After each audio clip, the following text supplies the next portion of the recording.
Welcome to lesson 32. We're going to interpret graphs in this lesson. So here are the things that we're going to do. We're going to read and annotate the problems and the graph itself so that we can understand what the question is asking. We get the context. And finally, we're going to identify the appropriate intervals over which a specific thing is happening. So again, that's why it's so important that we're reading these questions carefully. All right, let's look at our first model problem. It's the same context from the last lesson, except there are more questions to answer. This was actually, I think, part of a 4-point Regents question.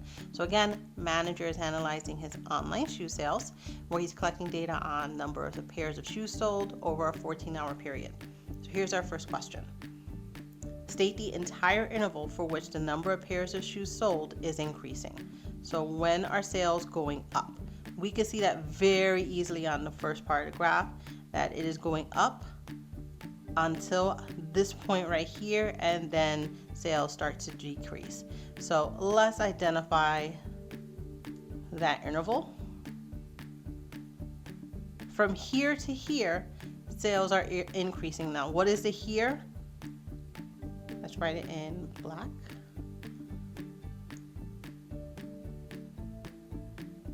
From hour 0 to hour 6,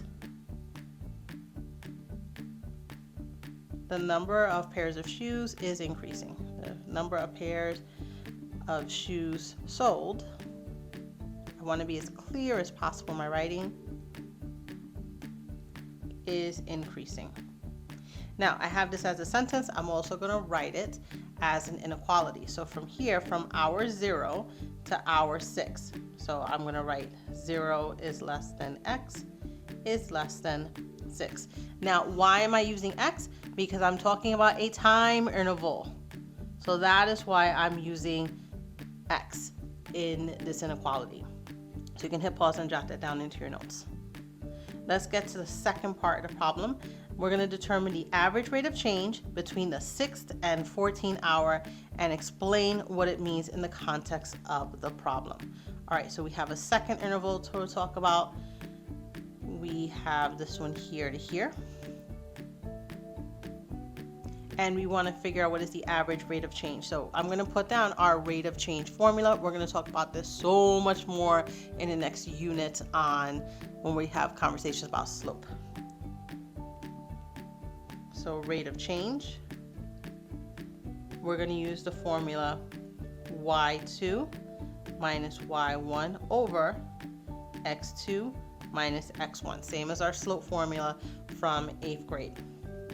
So I'm going to use the 2 points since we want from hour 6 and hour 14. In hour 6, we have 120 pairs of shoes sold, and in hour 14, we have 0 pairs of shoes sold. So this is our first, this is our second. Now that's going to be important because that means that these coordinates up here are x1 and y1, and down here we have x2 and y2. Now all I'm going to do is substitute those values in. So starting with x2, we have 0 minus 120. And then with our, those were y2 and y1. And now x2, which is 14, and x1 is 6. So I have 120 over 8, negative 120 over 8. Let's simplify that out. If you have a calculator, you can just divide negative 120 divided by 8. You're going to get negative 15. So what does this mean in the context of the problem? It means on average, sales decreased by 15 pairs of shoes per hour. And again, this is an average. For every hour that went by, they sold 15 less shoes. That's all it means. 15 less shoes every single hour. So let's hit pause and jot this down. But that's essentially what we're doing with rate of change. We're not figuring out the points for every hour. We're not doing that. And then finding the average of all those points. No, no, no, no. Instead, we're doing from the start of the interval to the end, and we're using those 2 points to figure out the rate of change and making our work so much easier. So let's hit pause and jot this down and go to the next one. We have another regions problem for our guided practice. So if you'd like to try it first, you can hit pause now, and then I'll go through the problem at the end so we can see if we have the same answer. Okay, so what do we see here? We have a graph in height of a bee flying above the ground. That's what's really happening, and it's time in seconds, time traveled per second. So the question is asking us to state all the time intervals when the bee's rate of change is 0 beat per second, and explain our reasoning. So in other words, when does it happen that there's 0 change in the bees flying around? So let's look at our graph, and you can kind of split this up into different sections where things are happening. In this first 2 seconds, we see the height is increasing. And then over the next 4 seconds, it stops and it just stays flat. There's no change. Then another 4 seconds go by and he's increasing again. 2 more seconds. Now it's decreasing. Another 2 seconds. And then this last second. So look at how I'm chopping up the story into different parts to see what's happening. So I'm going to use just plus, just means it's increasing, minus, decrease, and 0 just means there's no change. Okay, so for the first interval, it's a plus, it's an increase, then nothing happens, 0 change. Then this interval increases again very steeply, and then sharply decreases, followed by a slight increase, and then 0 change. Now we want to find all the time intervals where the rate of change is 0, and that happens in 2 different places. We're seeing it here and we see it here. So all we need to do is just name those points. So let's do that. So it's this little section and this little section over here.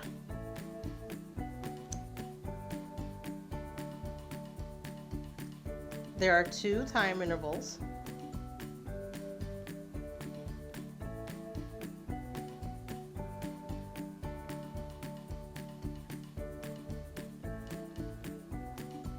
Where the rate of change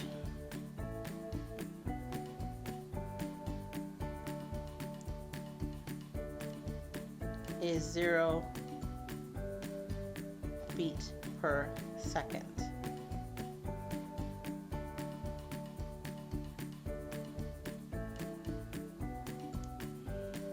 From 2 to 6 seconds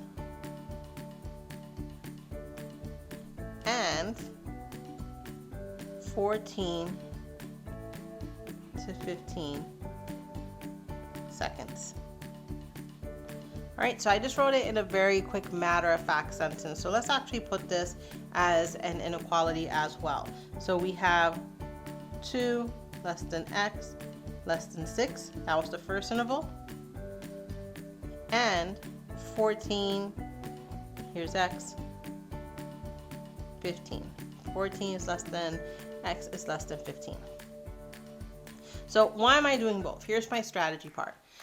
We know that human beings are going to check this part of the regions, the actual constructed response. Someone's going to read it.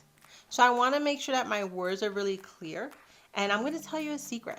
When I was young, I had the hardest time explaining the math that was in my head. Like I can get the answer and it made sense in a way, but I had a really, really tough time putting words to it in a way that other people understood. So I got into the habit of trying to be very clear with my words, but also making sure that I could represent it mathematically so that I had both pieces of evidence, words and a math sentence. And that's what I'm doing here. So hit pause and let's jot this down into your notes. And this is exactly what we want to make sure we're showing in our work today, that we're reading and annotating the problem. In other words, we should see that you've gone over it, that you know what is happening in the problem, your notes are really there, so that we know and your teachers will know if you understand the context of the problem. And if you don't know, ask questions. Just ask questions. And finally, that we're identifying the appropriate intervals. Can we say at what sections during the story graph a particular thing is happening? So, as you see, sectioning it off with lines really helps, and then writing it as an inequality statement as well. Well, that's it for today's lesson, Math Marble. Get some practice in. I hope you found this helpful, and I will see you in the next lesson. Take care.